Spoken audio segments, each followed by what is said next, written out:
Hai teman, selamat datang di channel Sekate New. Jangan lupa pada teman-teman untuk like, komen, dan subscribe supaya tidak ketinggalan update dari channel ini. Mimin ucapkan terima kasih. Selamat menyaksikan. Hai teman, kembali lagi dengan kiriman cerita nyata yang kembali masuk ke Mimin. Kali ini mengisahkan tentang kisah nyata seorang perempuan yang pergaulannya salah, bahkan dari sejak SMP, sekolah menengah pertama. Baiklah, langsung saja kita mulai. Sudah tidak perawan dari SMP. Dulu pertama kali punya pacar kelas 3 SMP. Pada tahun 2009, pacarku ini ganteng, idola cewek-cewek di sekolah. Ada kebahagiaan dan kebanggaan tersendiri kala itu. Soalnya banyak yang iri. Rasanya aku yang paling cantik di antara semua teman-teman perempuan di sekolahku, karena punya pacar seganteng dia. Padahal aku jelek, hitam, gak menarik. Saking bahagianya aku takut kehilangan dia. Takut nggak jadi pusat perhatian lagi, lebih tepatnya. Semua aku lakuin biar nggak kehilangan dia. Ngerjain PR-nya, bayarin dia jajan, ngisiin pulsa, dan yang paling parah, ngasih kehormatanku. Bodoh, memang. Aku janji nggak bakalan ninggalin kamu sampai kapanpun. Begitu katanya. Cuy,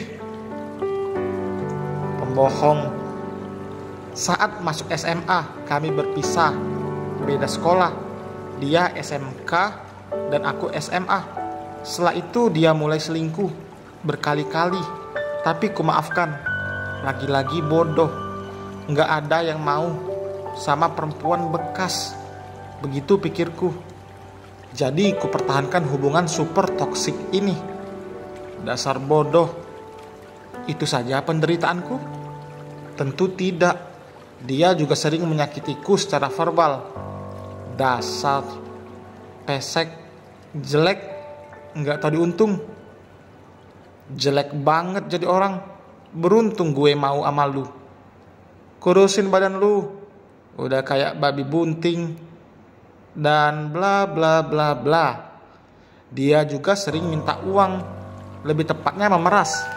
Kalau nggak dikasih, ngancem mau nyebari bahwa aku udah nggak perawan. Ujung-ujungnya tetap dikasih. Aku takut kedua orang tuaku tahu, terutama ayahku. Bisa mati aku seandainya sampai ayahku tahu.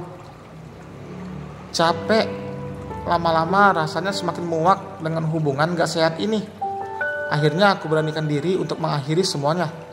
Lebih baik jomblo seumur hidup daripada harus hidup bersama parasit seperti dia. Begitu pikirku. Sepulang sekolah aku menemuinya yang sedang berada di rumah temannya. Tanpa basa-basi langsung kuutarakan maksud dan tujuanku. Dia terkejut. Aku yang selama ini selalu mengemis cintanya, kali ini malah memilih untuk mengakhiri semuanya. Dia menampar, memukul, menendang, meludahi, bahkan menginjak kepalaku saat itu. Sok cantik lu ya, berani-beraninya mutusin gue. Lu pikir lu siapa? Gak bakalan ada lagi yang mau sama lu. Cih. Aku tak bergeming, tetap teguh dengan pendirianku. Pokoknya kita putus. Aku gak mau lagi hidup kayak gini. Aku berhak bahagia. Aku capek. Jangan tanya kenapa aku tidak minta tolong.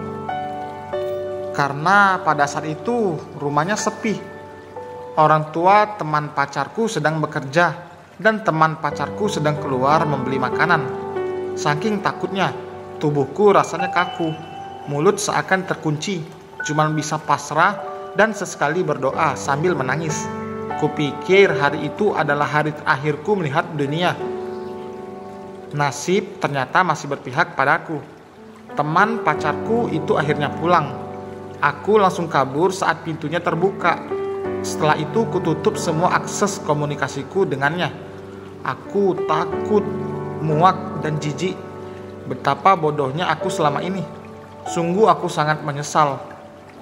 Saat kuliah, kuputuskan untuk pergi meninggalkan kota itu bersama sejuta kisah kelamnya, termasuk dia, mantan pacarku. Berkali-kali dia berusaha menghubungiku dengan berbagai cara, tapi tak aku hiraukan. Cukup, aku sudah tidak bodoh lagi. Kisah kelam itu kusimpan dan kutelan sendirian. Tidak ada satupun yang tahu, termasuk kedua orang tuaku. Hingga pada suatu hari ada lelaki baik yang melamarku. Aku mencintainya, tapi aku takut dia tidak bisa menerima masa laluku. Aku takut kecewa. Kuputuskan untuk menolak lamarannya. Ternyata dia gigih, tetap berusaha walaupun sudah kutolak lamarannya berkali-kali. Setelah kupikir-pikir, akhirnya kuputuskan untuk menceritakan semuanya kepadanya. Dia terima atau tidak itu urusan nanti, pikirku. Aku tidak ingin hubungan ini diawali dengan kebohongan yang akan menyebabkan penyesalan di kemudian hari. Ternyata dia menerimaku dengan segala kekuranganku di masa lalu. Dia bilang tidak ada manusia sempurna di dunia ini. Akhirnya kami resmi menikah. Dia suami yang baik, lembut, sabar, dan perhatian. Aku sangat beruntung memilikinya. Kini kami hidup bahagia dengan seorang anak yang ganteng, lucu, dan sangat menggemaskan. Mantan pacarku, aku tidak tahu bagaimana hidupnya semenjak kejadian itu. Lebih tepatnya tidak mau tahu. Yang paling penting hidupku sudah bahagia. Aku lega. Alhamdulillah. Nah, itu sudah selesai teman. Kiriman dari kakak yang akhirnya happy ending. Alhamdulillah ya. Memang kita itu kalau menjauhi keburukan, menjauhi larangan Allah, larangan Tuhan, pasti ada saja Allah akan menunjukkan jalan yang lebih baik, yang jalan yang benar yang akan membahagiakan kita. Ini pengalaman buat kita semua yang mungkin terjebak dalam kesalahan. Jangan takut, Allah tidak akan meninggalkan kita. Tetap kita berusaha di jalan yang benar, menjauhi hal-hal yang salah untuk berubah jadi lebih baik. Pasti Allah akan membantu kita. Terima kasih kakak atas ceritanya, sebagai masukan kepada kita semua, sebagai renungan agar kita berada di jalan yang baik untuk berubah. Terima kasih telah mendengarkan teman. Jangan lupa like, komen, dan subscribe. Mohon bantuannya ya, biar rame. Ada ide tulis di kolom komentar. Kalau ada salah-salah, kritik, tulis aja, jangan ragu. Mimin sangat suka. Sampai berjumpa di cerita berikutnya. Bye.